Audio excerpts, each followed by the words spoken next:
Kembali lagi di Apa Kabar Indonesia Pagi, menyambung pertanyaan ke Mas Bambang. Mas, kalau melihat ini kan nampaknya pihak kepolisian hanya mengandalkan saksi-saksi yang saat ini kadang-kadang juga pernyataannya berbeda-beda begitu ya.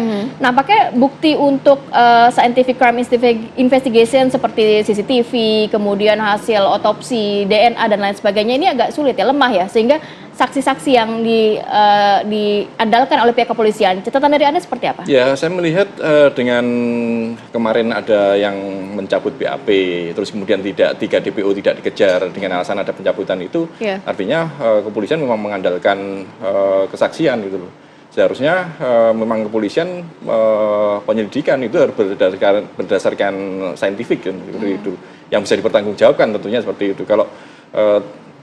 Kalau tidak ada ya jangan dipaksakan gitu. Jangan dipaksakan. Harusnya forensik, olah TKP di awal, terus kemudian otopsi itu kan sangat penting sekali. Kalau kemudian menetapkan seseorang tersangka hanya berdasarkan kesaksian yang kemudian bisa dicabut, ini kan menjadi bias gitu. Dan yang menjadi lebih parah lagi ketika pemeriksaan hasil penyidikan itu sudah diserahkan ke kejaksaan, jaksa sama hakimnya juga nerima-nerima saja, terus ada apa dengan jaksa dan hakim? Kan jadi seperti itu. Kok tidak ada harusnya kalau belum lengkap bukti-buktinya sampai 21 gitu ya sama jaksa ya. Dan ketika 3 DPO yang salah satunya adalah otak pelaku tidak bisa ditangkap, seharusnya hakim tidak bisa memutuskan dong. Mas Bambang, artinya sebenarnya pada saat itu saintifiknya itu belum secara komprehensif, belum secara lengkap, ada yang missing link, tapi atau bagaimana begitu? Ya, saya melihatnya seperti itu. Tapi ini jadi sebenarnya kalau misalnya saintifik itu lengkap, komprehensif, artinya tidak akan sebias ini pada saat ini. Benar, sudah selesai, udah dijelaskan aja ini loh buktinya. Nggak perlu ada kehibuan-kehibuan seperti pun ada begitu ya, benar, ya, kan ada pelecehan seksual, spermanya, kemarin ada informasi spermanya siapa gitu loh. Apakah benar terkait dengan kekerasan seksual atau suka sama suka? Makanya imajinasi kita kan jadi liar gitu loh. Makanya ketika ada informasi-informasi di masyarakat, apakah ini berarti agak aneh dong Anda melihat saat ini Peggy Setiawan ditetapkan sebagai pelaku pemerkosaan, sedangkan di tahun 2016 kan DNA-nya tidak diketahui DNA siapa begitu ya? Makanya jadi aneh, makanya Peggy Setiawan ini dipaksakan, saya melihatnya seperti itu. Harusnya pengacaranya segera memperadilan. Gitu. Mas Bambang, artinya begini, supaya tidak bias lagi, saintifik itu kan harus kuat dan menyeluruh.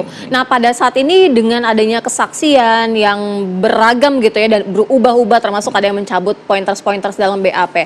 Artinya bagaimana mensinkronkan apa yang disaksikan para saksi ini dengan apa yang memang benar-benar terjadi sehingga tidak lagi menjadi bias gitu, terang benderang. 8 tahun yang lalu pasti ada data, gitu.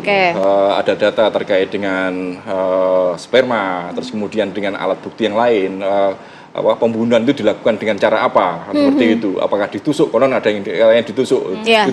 Ditusuk itu dengan apa? Apakah dengan senjata tajam atau dengan yang lainnya, seperti itu. Siapa yang membawa itu? Terus kemudian ada bukti-bukti lain enggak? Misalnya ketika menusuk, darah kan muncrat gitu. Siapa yang menusuk? Kan 8 orang itu memang menusuk bareng-bareng kan tidak mungkin gitu. Apakah 8 orang itu memperkosa bareng-bareng ya? Kan harus dibuktikan gitu.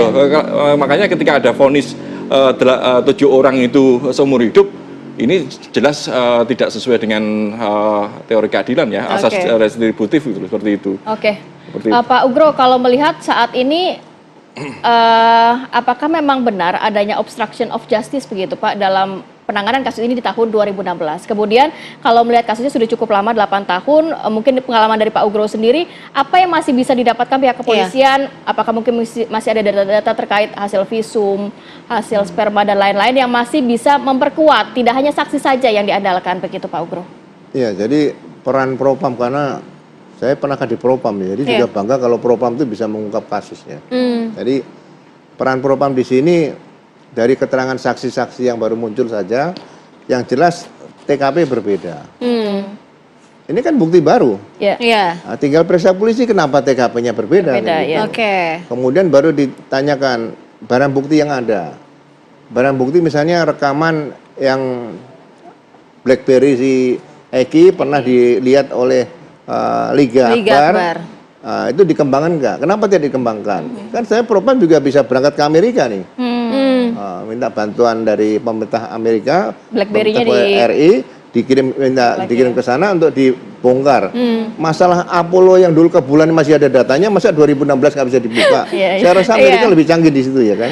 Kemudian barang bukti yang lain, kenapa dihilangkan? Jadi obstruction of justice sangat mungkin terjadi dalam perkara ini. Jadi Propam harus dibutuhkan ahli-ahlinya turun ke Cirebon, ke Polda Jabar untuk bisa mengangkat apa yang seharusnya dilakukan dan apa yang seharusnya tidak dilakukan oleh anggota penyidik di kesatuan setempat. Oke, baik, kita harapkan mudah-mudahan saja apa yang sudah lagi dilidik dan disidik oleh Propam ini ya menjadi terang benderang juga ya. Iya, Terima kasih Pak Ugro, terima kasih Mas Bambang sudah berbagi di program Apa Kabar Indonesia Pagi.